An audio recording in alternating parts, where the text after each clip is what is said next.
Te damos la bienvenida a Deeper December, un espacio creado por el Instituto de Familias Empresarias del Tecnológico de Monterrey para compartir experiencias, reflexionar de manera profunda y entender un poco más sobre el vasto mundo de la empresa familiar.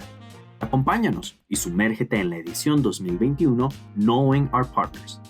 Este año nos acompañan algunos de nuestros socios estratégicos de la firma internacional Landsberg, Gersig & Associates. Te dejamos con nuestro anfitrión del día de hoy, Fernando Sandoval, director asociado del Instituto de Familias Empresarias. ¡Comenzamos!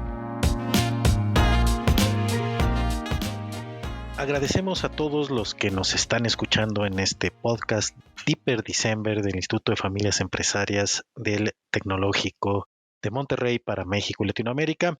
Y agradezco también enormemente a una buena amiga del IFEM, a la doctora Neus Feliu, que hoy nos acompaña. Neus es consultora, investigadora, profesora en el área de empresas familiares y, por supuesto, es socia de la firma Landsberg, Gersig & Associates. Es economista y psicólogo organizacional y ha desarrollado una extensa experiencia en la gobernanza y en los aspectos estratégicos de la empresa familiar, especializándose en grandes empresas familiares de Europa y de América Latina. Su trabajo se ha centrado en el papel del propósito y los valores en las empresas familiares, la filantropía, la planificación de la sostenibilidad a largo plazo, la gobernanza, el impacto de las relaciones familiares y las estrategias de propiedad y el desarrollo de accionistas. Estamos muy contentos, Neus. Muchas gracias porque entremos en esta agradable charla y poder compartir todas las ideas que aquí tenemos. Y para empezar, me gustaría, para abrir boca, me gustaría preguntarte sobre el liderazgo en la familia. Usualmente en las familias empresarias, ¿verdad?, se habla de que deben existir liderazgos que impulsen el crecimiento de la empresa, ¿no?, muy orientados hacia la empresa, pero en una familia empresaria, pues también debe haber un liderazgo orientado, creo yo, hacia la familia. Eh, ¿Por qué consideras tú importante este último tipo de liderazgo? Muchas gracias, Fernando, por invitarme a tener esa conversación contigo y gracias al IFEM y al TEC por esta iniciativa de estos podcasts.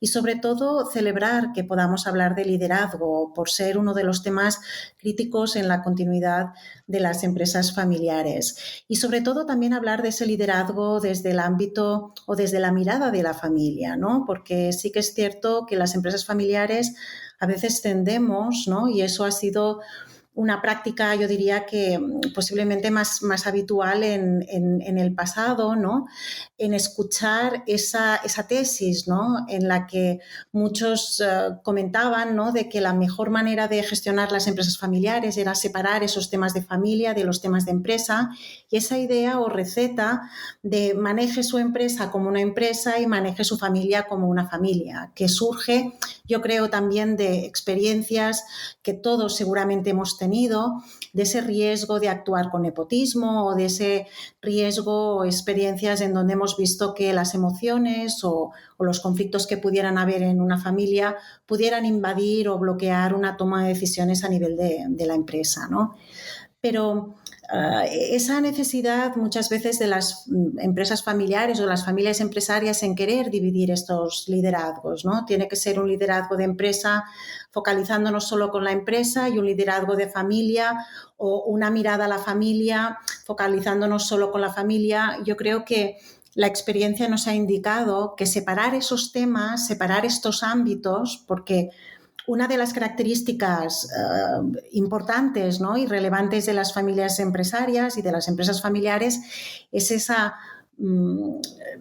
esos dos sistemas, ¿no?, esas dos polaridades estructurales que están en constante interrelación, ¿no? Y es eso lo que hace que las empresas familiares sean únicas, pero esa polaridad, el hecho de que la familia construya sobre esa idea de unión familiar, esos principios de inclusión, de espontaneidad, de la igualdad, del perdón, incluso el voluntarismo, ¿no?, en hacer las cosas, y por parte de la empresa que construye sobre ese principio de eficiencia en donde las cosas o las decisiones se toman planeadas en base a una selección, una rendición de cuentas, un mérito, ¿no? Una compensación por el trabajo, donde la agilidad es muy importante.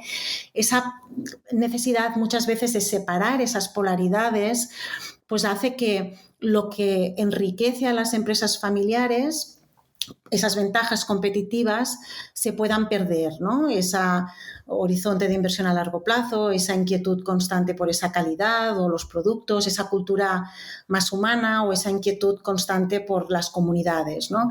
Y esas ventajas competitivas surgen sobre todo cuando integramos familia, empresa y propiedad, ¿no? Y por tanto, yo creo que el liderazgo, cuando hablamos y pensamos en el liderazgo de las empresas familiares, es importante pensar en un liderazgo, ya sea en una persona o en varias personas, que también es algo que debemos considerar.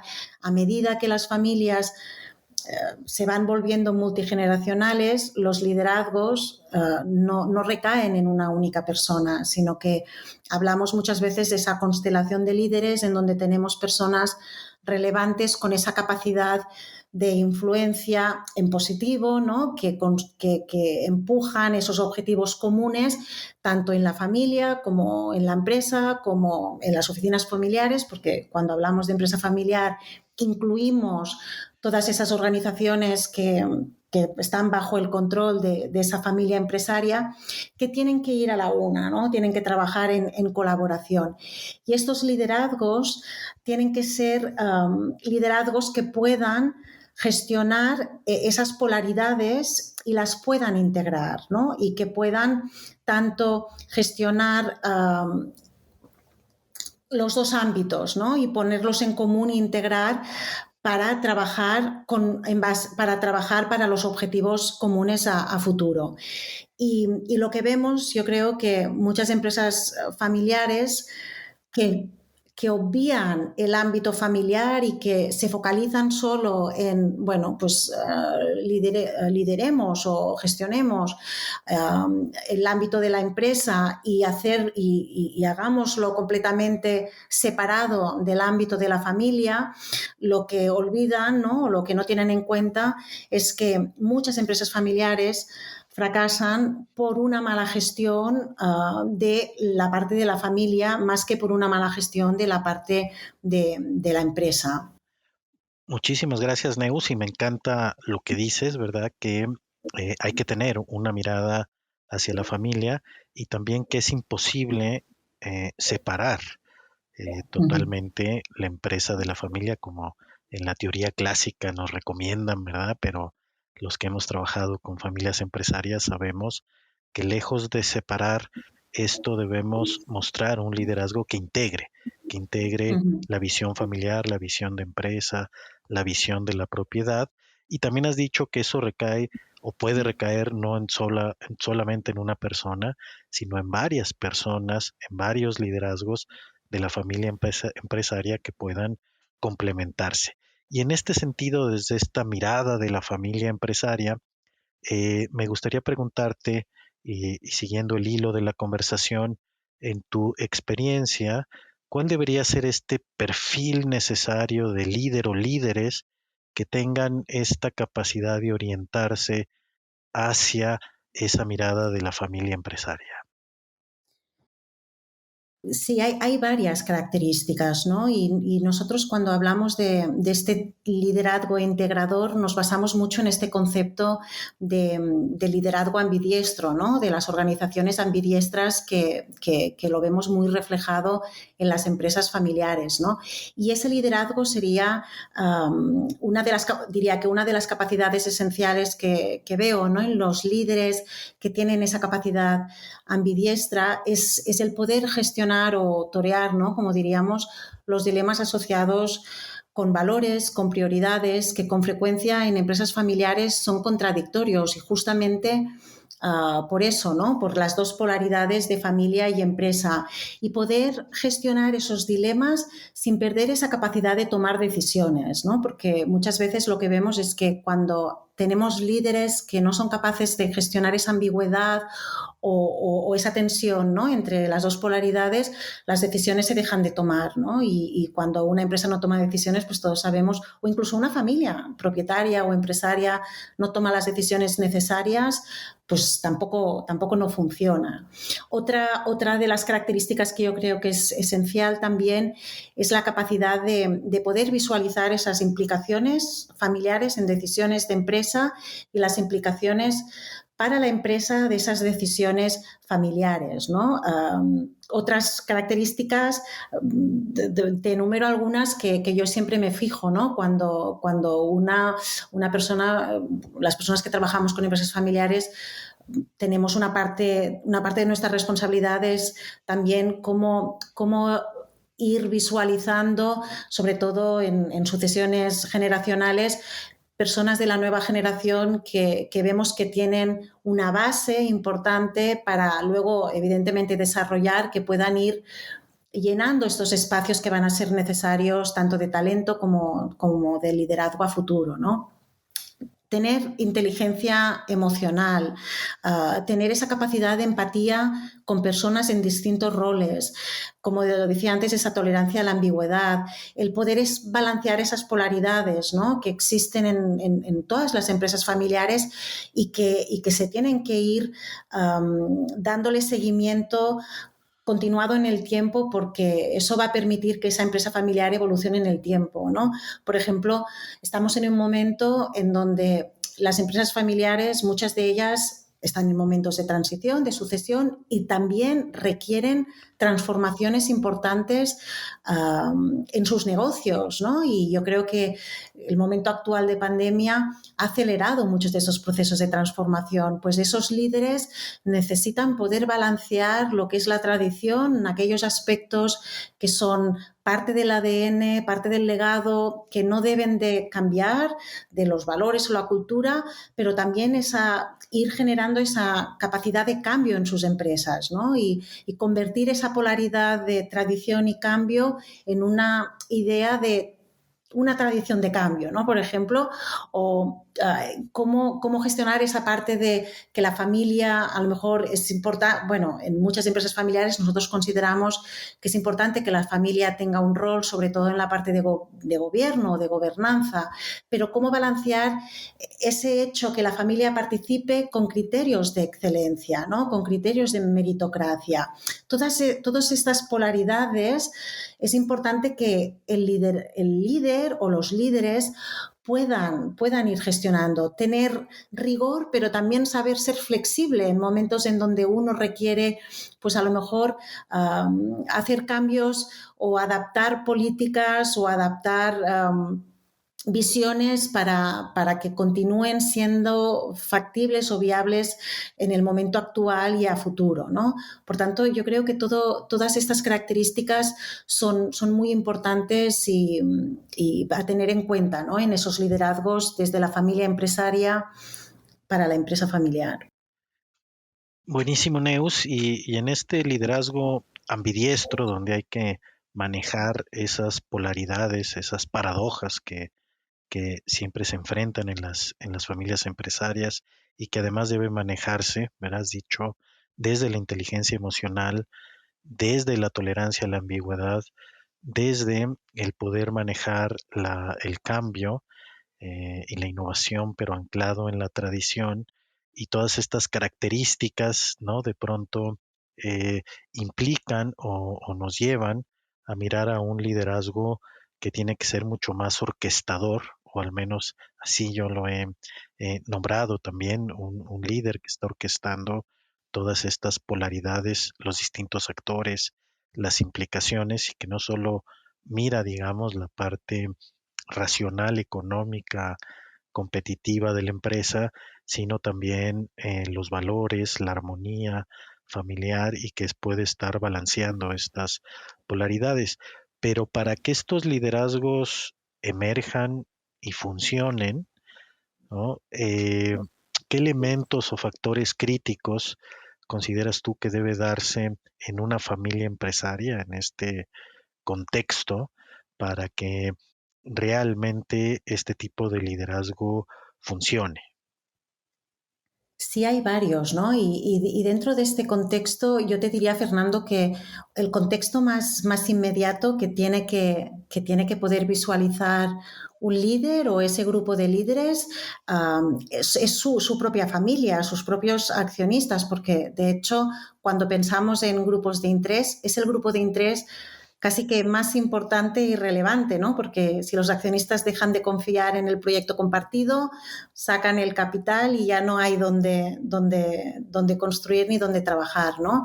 Por tanto, cómo gestionar esos accionistas y cómo apoyar a la formación y a la educación de los accionistas para que puedan ser activos y comprometidos en el futuro, para que entiendan las necesidades de la empresa familiar y en consecuencia entiendan los requisitos de liderazgo y les apoyen a sus líderes a que tomen las decisiones necesarias, relevantes, muchas veces difíciles en la empresa familiar, ¿no? También esos líderes, esto por parte de, ¿no? Ese liderazgo debe de formar a los accionistas para que estos entiendan la situación de la empresa y les apoyen a ellos a poder hacer, les den la confianza para que ellos puedan hacer su trabajo, ¿no?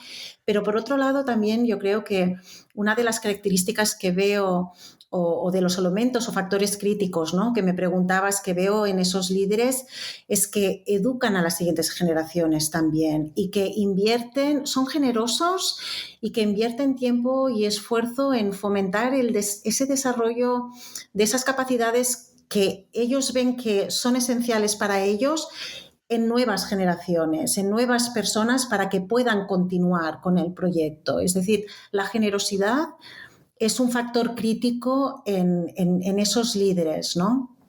Y luego también esa parte de tener ejecutivos y tener consejeros y directores que también entiendan y comprendan la importancia de ese liderazgo más balanceado en las empresas familiares, que reconozca tanto la necesidad de gestión del ámbito familiar como la necesidad de gestión del ámbito empresarial, ¿no? Y el hecho de que obviar alguno de los dos ámbitos puede ser nefasto en un futuro, porque al final los líderes, una o dos personas o cuatro personas solas tampoco no pueden mover una organización, ¿no? Necesitas de los accionistas, pero también necesitas del equipo ejecutivo y de tus consejos, ¿no?, de tus directores o tus consejos de administración que te apoyen, ¿no?, a llevar a cabo todos esos retos. Gracias, Neus. Ya has dicho que necesitamos trabajar con ejecutivos, directores que tengan estas características más balanceadas, y recuerdo a la empresa Lego, ¿verdad? Donde los accionistas incluso han nombrado, los miembros de los líderes, eh, han nombrado a un director no de la familia, pero que justamente pudiera entender en su perfil los temas de la empresa familiar y la familia empresaria y un liderazgo ambidiestro. Y creo que este es un nuevo perfil, eh, incluso para líderes no familiares que quieren dirigir las empresas familiares, y que las universidades debemos trabajar en ello. Ya has dicho también que hay que educar a las siguientes generaciones en la generosidad, que me parece algo eh, muy importante en esta mirada de la familia empresaria. Pero entre todas estas, los accionistas, la educación en la generosidad en las nuevas generaciones, un liderazgo balanceado, ¿verdad? Todas son importantes, pero si tuvieras que elegir la principal responsabilidad de un líder o líderes orientados a la familia empresaria, en tu experiencia, sé que es muy difícil decirlo, pero ¿cuál sería una que dices, esto no puede faltar en una familia empresaria? Bueno, yo quisiera distinguir también aquí, Fernando, hemos hablado de capacidades, ¿no? Y luego, evidentemente, para llevar a cabo las responsabilidades uno tiene que tener una capacidad determinada para poder hacerlo, ¿no? Pero hasta el momento he hablado más de qué capacidades veo y luego ahora, ¿no?, qué responsabilidades creo que ese líder no debe de olvidar, ¿no?, o debe de priorizar. Yo creo que el liderazgo se debe de centrar mucho y sobre todo esto es algo que hemos aprendido mucho también en momentos de crisis y de dificultad, en esa capacidad de atender el largo y el corto plazo, ¿no? De desarrollar esas estrategias de largo plazo basadas en el propósito, pero con resultados a corto plazo. Creo que esto es muy importante en los liderazgos. Te diría también de empresas no familiares, pero sobre todo en empresas familiares donde a veces nos focalizamos mucho en el largo plazo y pensamos que el líder es la visión, ¿no? Pero tiene que ser una visión que pueda ser aterrizada y que pueda ir respondiendo también en el corto plazo. Y aún el líder no es el que va a ir tomando las decisiones o ir implementando o ejecutando en el corto plazo, sí que tiene la responsabilidad de asegurar de que sus equipos directivos lleven a cabo este corto plazo, ¿no? Y el otro punto, que creo que lo he dicho en algún momento, pero lo vuelvo a decir porque para mí es muy importante en empresas familiares, es que vaya constantemente tomando el termómetro de qué implicaciones tiene las decisiones que va tomando y que se tienen que ir tomando en los distintos ámbitos, ¿no? En la familia, pero también en la empresa, y ir teniendo el termómetro de eso, ¿no? Para anticiparse, ¿no?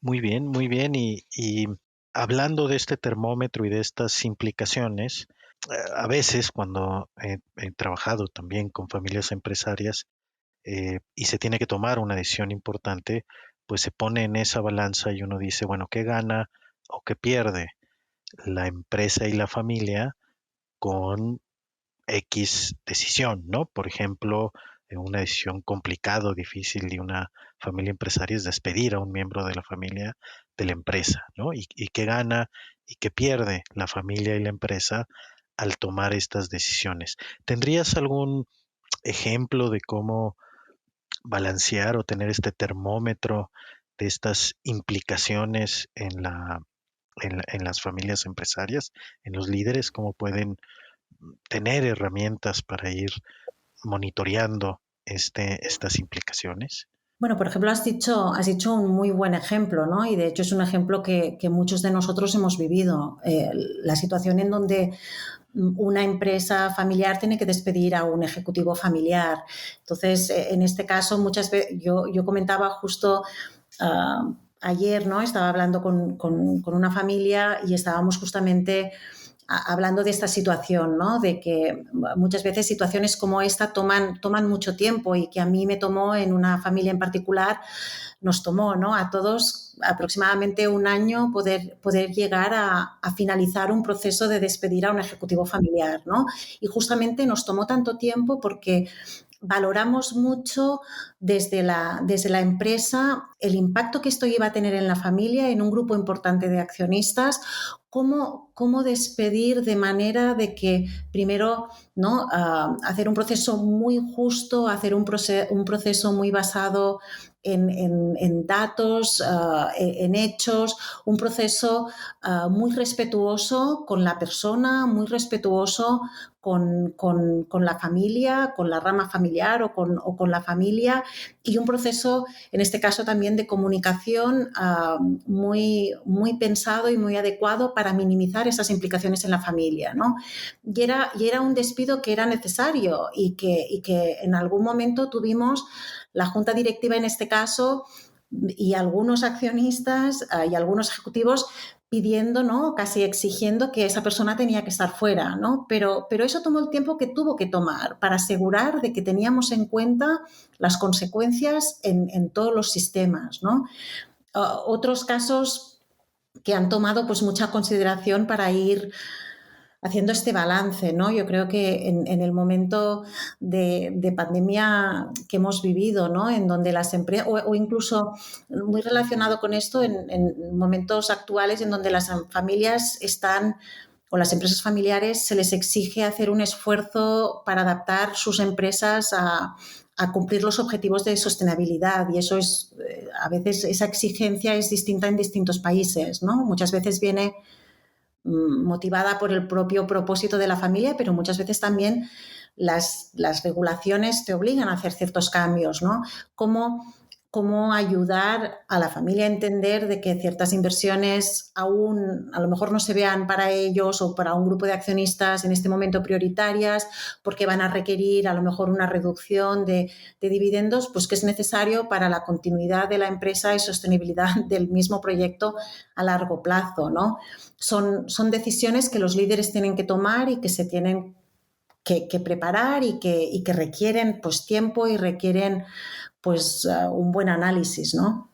Correcto, y entonces estos liderazgos tienen que mirar el proceso desde una visión completa, ¿verdad? Viendo las implicaciones, como decías, para los distintos sistemas. Y eso a veces toma tiempo, ¿verdad? Hasta que estos sistemas están preparados para minimizar esas implicaciones, ¿no?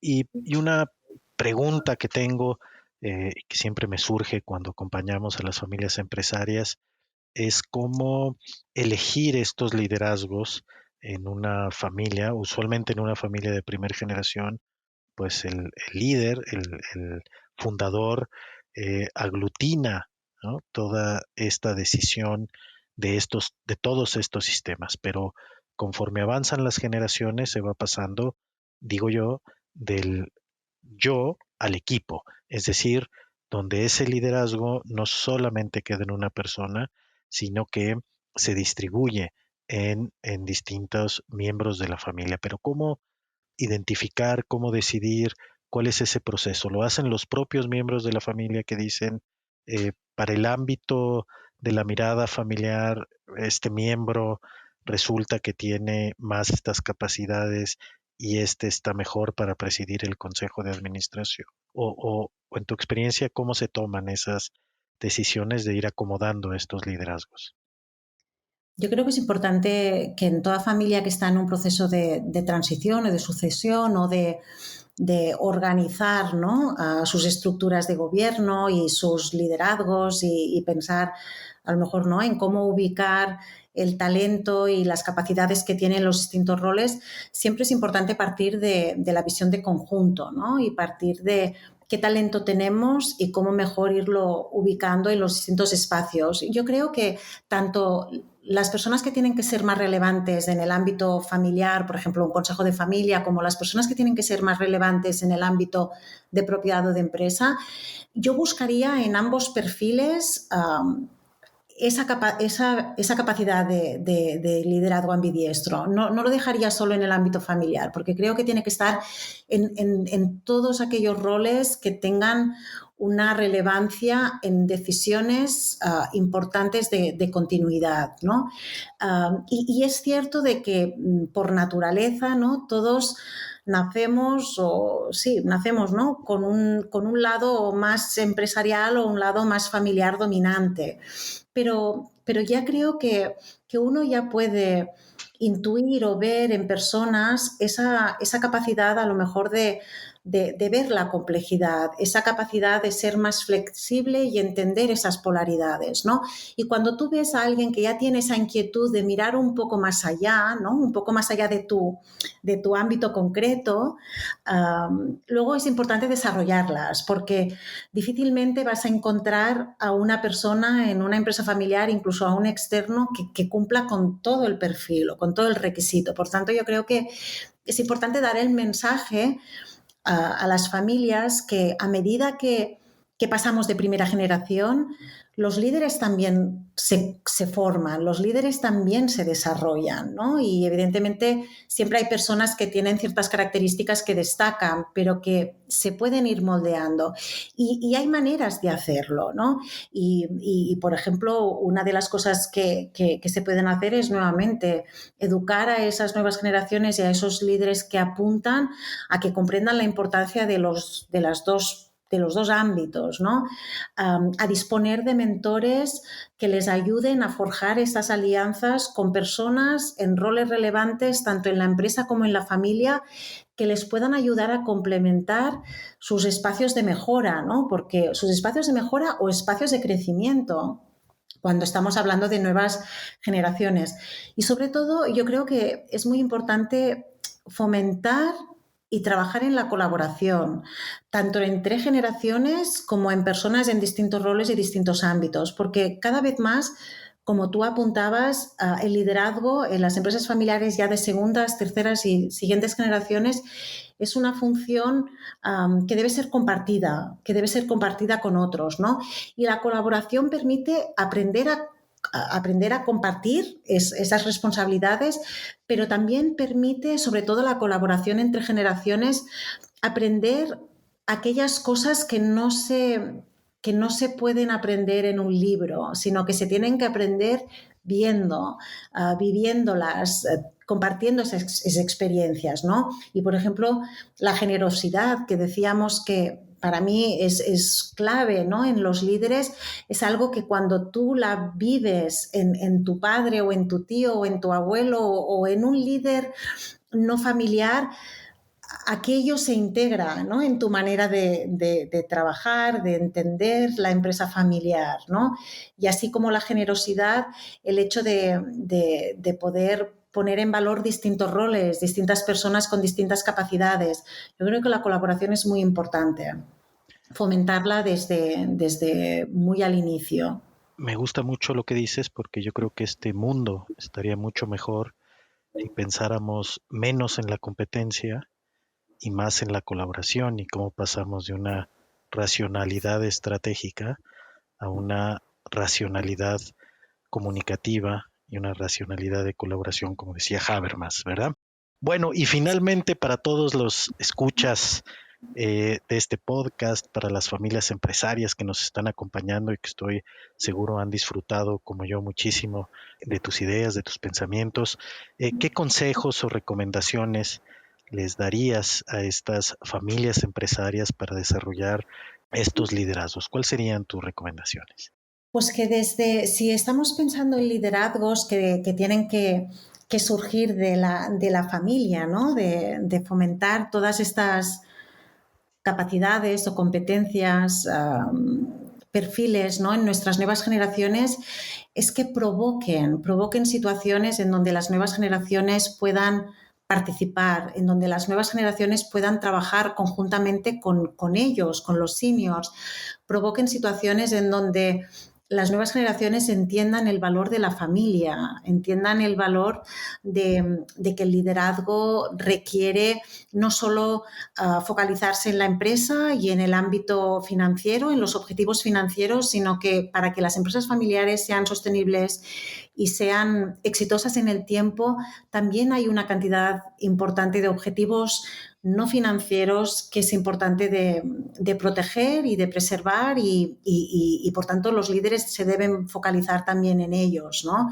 Que entiendan que el legado existe, pero que el legado también se tiene que ir redefiniendo, que les den espacios para poder empezar a visualizarse en ese legado futuro, ¿no? A poder tener una voz, a poder tener una opinión. Yo creo que es incorporarles, ¿no?